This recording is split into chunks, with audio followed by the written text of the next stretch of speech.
Hey, it's Lou and welcome back to Shade, inviting you into the worlds of art practitioners whose work I really admire. Péjú Oshin is the Associate Director of the Gagosian Gallery in London, and I was lucky to share some time with her just before the launch of her show, Rites of Passage, in the Britannia Street Gallery in London. Péjú is a British-Nigerian curator, writer and lecturer. Her work sits at the intersection of art, style and culture, with a particular focus on liminal theory. Let's dive in.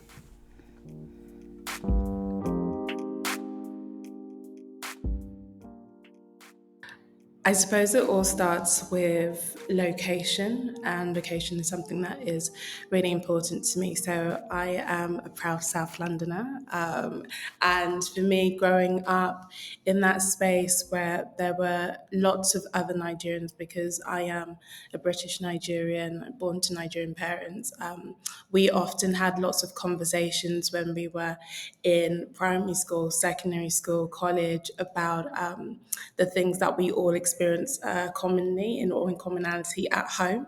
And so those were a lot of the conversations that we would have in the playground, kind of mimicking our parents, talking about the things that we felt perhaps didn't fit or didn't make sense in our outside worlds once we left our front doors.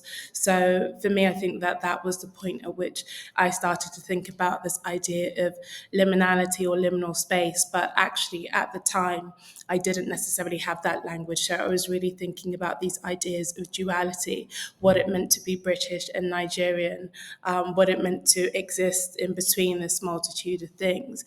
And so in my kind of early 20s after I'd graduated, I was still thinking about these ideas and really wanting to create a space at which people like myself who were part of diasporas would be able to have these conversations. So I did actually start a project quite early on, which was called At Home with the Diaspora, where I started interviewing, first and foremost, British Nigerians and asking about the meaning behind their names.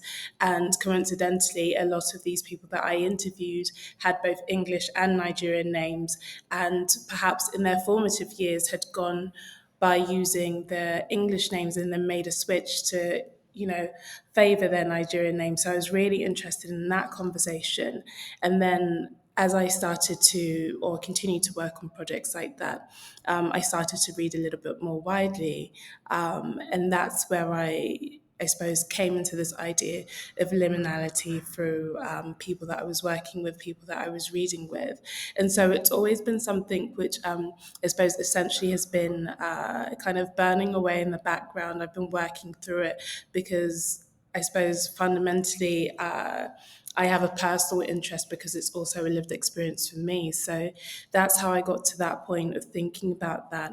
And then with the show, I suppose once I found that language of liminality, I again really wanted to provide an opportunity to create a space for a multitude of Black and African diasporic artists to have this conversation. So really, I'd been thinking a lot about this idea of double consciousness, but really I wanted to take it a step further and thinking about perhaps this idea of a triple consciousness, in that for us, we are constantly looking at ourselves through the lens of the other, but what happens when we are looking at ourselves through the lens of the other, but then also the added complexity of many of us who maybe go back home to the African continent or to the Caribbean or wherever we're from, but have to deal with, I suppose this idea that we, in some ways, kind of mimic or mirror kind of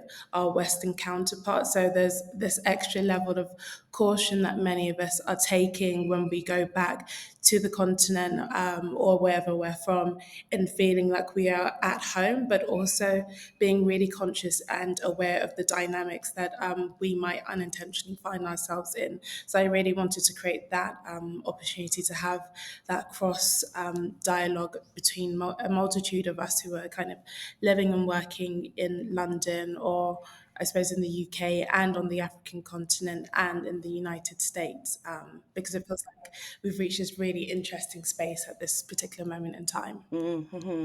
Well, you've got to this point now of the exhibition's about to happen. So, what are your reflections at this point? I think for me, my reflections at this point is that conversation always has to be key and fundamental and part of this process. I suppose I think about the hours upon hours of very strange and bizarre conversations that I've had with the really wonderful artists in the show. And I think there is something to be said for, of course, you working with the artist in a professional context, but also bringing an element of humanity to the process.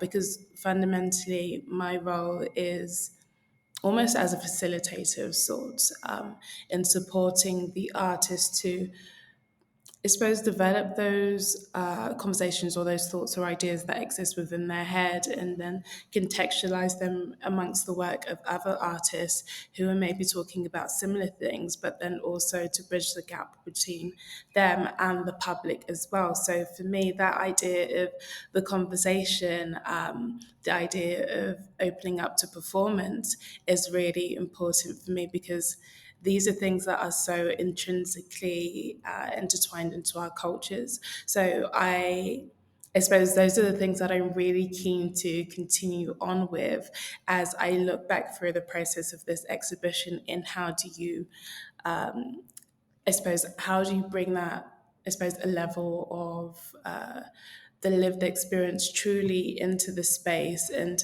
make it feel like it's a normal part of the process, that it doesn't necessarily have to be this strange kind of gimmick.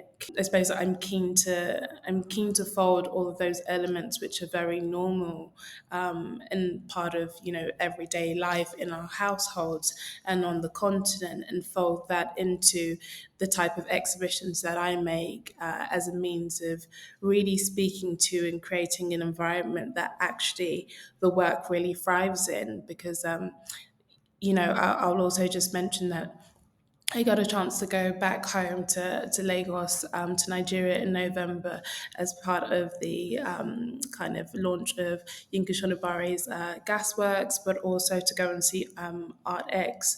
And for me, one of the really wonderful things was meeting so many wonderful Nigerian collectors and seeing how they lived with the art and how they weren't overly precious about kind of keeping things in vitrines, but it was really part of the everyday lived experience. And that's something for me that I would also say has influenced my curatorial practice, and thinking about the ways in which African and kind of diasporic people live and breathe with art in their homes. And it is, I suppose, second nature to us. So I'm really interested in using that as a mode of, or I suppose, yeah, including that as a part of my practice. That's so interesting. That's literally like art as the lived experience. We talk about art like is literally, living and breathing around these works. And liminal theory is such an interesting idea as well. And you've incorporated the idea of liminal theory into Rites of Passage, and with a specific reference to the work of the anthropologist Arnold van Gennep, in particular his focus on ceremony and transition. When we think about this idea of transition, all of these artists have had an impact, or in my career over the past gosh, I don't know, when did I start working in art? In around about 2015. So all of these people have essentially journeyed with me. And so for me, that idea of language is really important. So when I was thinking about this idea of transition, or whenever I think about a key anchor word, for example, I will look at other words, or I think about word association. So I also thought about this idea of journey. And so all of these people have played a significant role in my career so far. And so the idea is that they journey with me along this, and many of them also have kind of a multitude of elements to their practice. So kind of it might be that there's also an element of performance or installation or writing. And so for me, I see those as being incredibly important things when thinking about the ways in which, for me personally, as you know, a Nigerian, very specifically Yoruba, but thinking about the ways in which Black people tell stories, there's always this kind of oral element to it. There's always this performance element to it, and so it felt very important to ensure that on a multitude of levels that was reflected in the show. So that's how I suppose I went about kind of assembling these artists. And again, to go back to the idea of conversation, thinking about the people who I've been in conversation with, been in dialogue with, and we've unintentionally spoken about all of these things and they just get it. So I think that that's kind of a really important part of why they're here and how they have been assembled collectively for this show. Mm-hmm.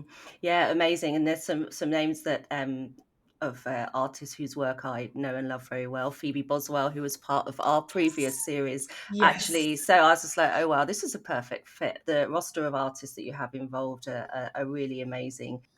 You know, we've been through quite a shift in the last few years within public art spaces and within the art sector post the Black Lives Matter period. As a curator, from your perspective, how did that period of time impact institutional strategy and practices, gallery practices, the conversations that you've been having, if at all?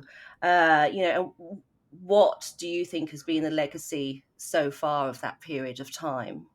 I feel really proud of the contributions of myself and my fellow co-chairs at that moment in time, who really were able to reshift the focus in thinking about staff also, who are often doing the work on a daily basis that their labour can often go unrewarded. In terms of a legacy, I have, of course, moved over from working in the context of an institution into a commercial space, and they are all part of the broader arts ecosystem, which work hand in hand.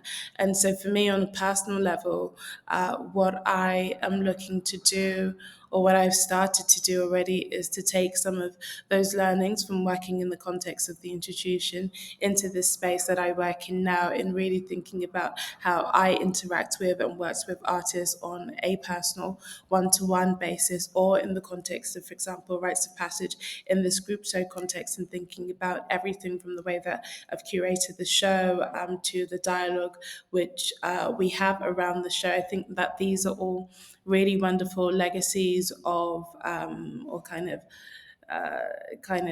things that have come out of those really painful and difficult discussions and lived experiences that we've all had. But these are ways in which we are moving forward in order to, I suppose, keep the spotlight on and the conversation going around Black and African, more broadly diasporic arts, which is really important, because I think sometimes it's felt like this. I think we all have a fear of whether or not it's going to be a trend, whether or not it's going to be something that we just speak about for kind of a couple of months or a year or two. But I think this is all part of a sustained effort. There's so many of us now who are passionate about the work, continuing the conversation, and we're not going anywhere. So that means the work of these artists and the spotlight can't really shift away from them. And I just see that as a really encouraging kind of thought to keep myself going. This is like a personal interest of mine. I think it's probably because there's a generational shift. The role of the curator in public life has kind of completely transformed and shifted from when I started working in the arts.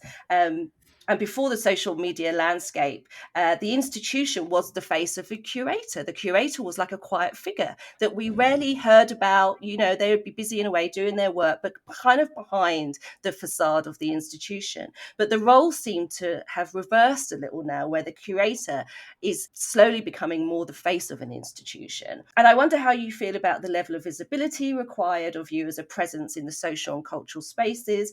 And how does contemporary social media and its necessity for performance and visibility and to sort of be visually present, how does that inform your working life and your practice at all?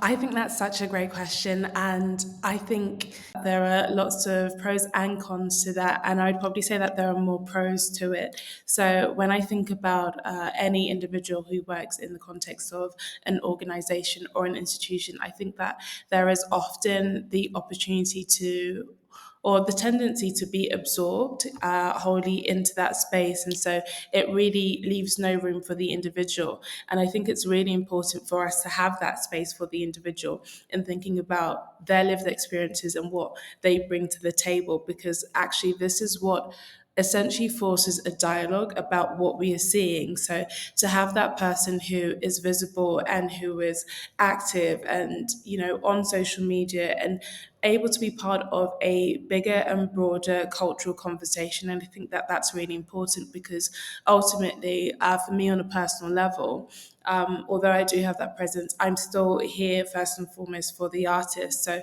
it's about creating space for them. And I suppose if we don't know who I suppose if we don't know who to go to in thinking about how we continue to help make more room, then we often find ourselves in a position where we have the same people doing the same things all the time. And so you don't have that space for an influx of new people who can be part of that broader conversation. So I think it's really useful for us to have these, I suppose, public facing figures who I suppose can help to champion the causes that we're already passionate about, but maybe haven't necessarily had the access or the space to do that. So I'm really in support of this new, I suppose, slightly collegiate way that we're all working in, because it's also enabled me to have conversations with curators who are living and working on the African continent, or those who are living and working in the USA. So I think it's